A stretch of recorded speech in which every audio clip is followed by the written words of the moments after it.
অভিযোগ সংশ্লিষ্ট জনাব মোফাজ্জল হোসেন চৌধুরী মায়া, সাবেক সংসদ সদস্য, চাঁদপুর ২ কর্তৃক ক্ষমতার অপব্যবহারের মাধ্যমে অসাধু উপায়ে জ্ঞাত আয়ের উৎসের সাথে অসঙ্গতিপূর্ণ ১,৮২,০০,০০০ টাকারও বেশি মূল্যের সম্পদ অর্জন এবং ভোগ দখলে রাখা এবং নিজ নামে ১৬টি ব্যাংক হিসাবে অসাধু উপায়ে অর্জিত অর্থ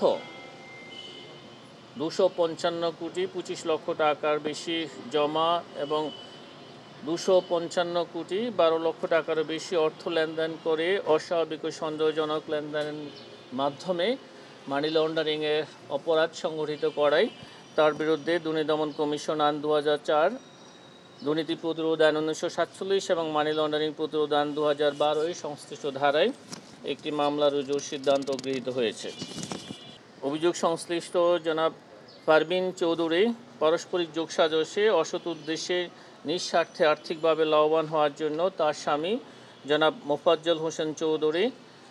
এর ক্ষমতা অপব্যবহার করে প্রভাব ও আর্থিক সহায়তায় জ্ঞাত আয়ের উৎসের সাথে অসঙ্গতিপূর্ণ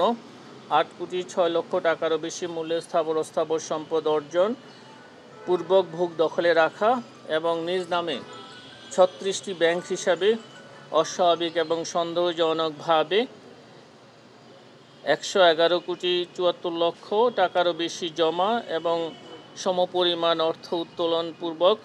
অস্বাভাবিক লেনদেন করার অপরাধ অনুসন্ধানকালে প্রমাণিত হয়েছে। এই কারণে জনাব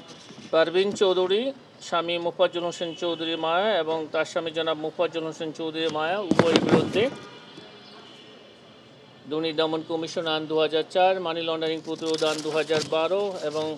দণ্ডবিধির ১০৯ ধারায় আরও একটি মামলা রুজুর সিদ্ধান্ত গৃহীত হয়েছে।